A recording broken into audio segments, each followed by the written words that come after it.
యాకోబు రాసిన పత్రికలోని 5వ అధ్యాయము. ఇదిగో ధనవంతులారా, మీ మీదికి వచ్చడి ఉపద్రవములను గూర్చి ప్రలాపించి ఏడువుడి. మీ ధనము చెడిపోయెను, మీ వస్త్రములు చిమ్మెటలు కొట్టినవాయెను, మీ బంగారమును మీ వెండియు తుప్పు పట్టినవి. వాటి తుప్పు మీ మీద సాక్ష్యముగా ఉండి అగ్నివలె మీ శరీరములను తినివేయును. అంత్య దినములయందు ధనము కూర్చుకుంటిరి. ఇదిగో మీ చేలు కోసిన పనివారికి ఇయ్యక మీరు మోసముగా బిగపట్టిన కూలి మొరపెట్టుచున్నది. మీ కోతవారి కేకలు సైన్యములకు అధిపతియగు ప్రభువు యొక్క చెవులలో చొచ్చియున్నవి. మీరు భూమి మీద సుఖముగా జీవించి భోగాశక్తులై వధదినమునందు మీ హృదయములను పోషించుకుంటిరి. మీరు నీతిమంతుడైన వానికి శిక్ష విధించి చంపుదురు, అతడు మిమ్మును ఎదిరింపడు. సహోదరులారా, ప్రభువు రాకడ వరకు ఓపిక కలిగియుండుడి. చూడుడి, వ్యవసాయకుడు తొలకరి వర్షమును కొడవరి వర్షమును సమకూడు వరకు విలువైన భూఫలము నిమిత్తము ఓపికతో కాచుకొనుచు దాని కొరకు కనిపెట్టును కదా.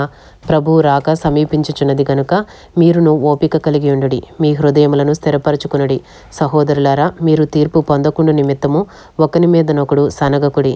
ఇదిగో న్యాయాధిపతి వాకిట నిలిచియున్నాడు. నా సహోదరులారా, ప్రభువు నామమున బోధించిన ప్రవక్తలను శ్రమానుభవమునకును ఓపికకును మాదిరిగా పెట్టుకునుడి. సహించిన వారిని ధన్యులనుకొనుచున్నాము కదా. మీరు యోబు యొక్క సహనమును గూర్చి వింటిరి.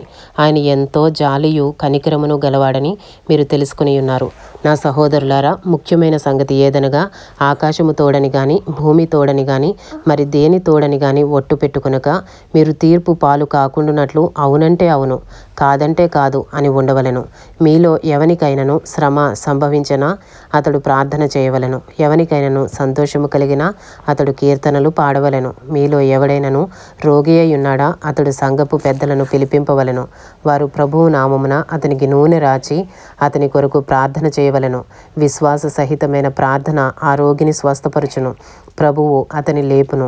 అతడు పాపములు చేసిన వాడైతే పాపక్షమాపణ నొందును. మీ పాపములను ఒకనితోనొకడు ఒప్పుకొనుడి. మీరు స్వస్థత పొందునట్లు ఒకని కొరకు ఒకడు ప్రార్థన చేయుడి. నీతిమంతుని విజ్ఞాపన మనపూర్వకమైనదై బహు బలము గలదై ఉండును. ఏలియా మన వంటి స్వభావము గల మనుషుడే. వర్షింపకుండునట్లు అతడు ఆసక్తితో ప్రార్థన చేయగా 3.5 సంవత్సరముల వరకు భూమి మీద వర్షింపలేదు. అతడు మరలా ప్రార్థన చేయగా ఆకాశము వర్షమిచ్చెను, భూమి తన ఫలము ఇచ్చెను. నా సహోదరులారా, మీలో ఎవడైనను సత్యము నుండి తొలగిపోయినప్పుడు మరి ఒకడు అతనిని సత్యమునకు మళ్లించిన ఎడల పాపిని వాని తప్పు మార్గము నుండి మళ్లించువాడు మరణము నుండి ఒక ఆత్మను రక్షించి అనేక పాపములను కప్పివేయనని తాను తెలుసుకొనవలెను. ఇంతటితో యాకోబు రాసిన పత్రికలోని 5వ అధ్యాయము పూర్తి చేయబడినది. అలాగే క్రొత్త నిబంధన గ్రంథంలోని 20వ పుస్తకము మరియు పరిశుద్ధ గ్రంథంలోని 59వ పుస్తకము అయిన యాకోబు రాసిన పత్రిక ఇంతటితో సమాప్తము.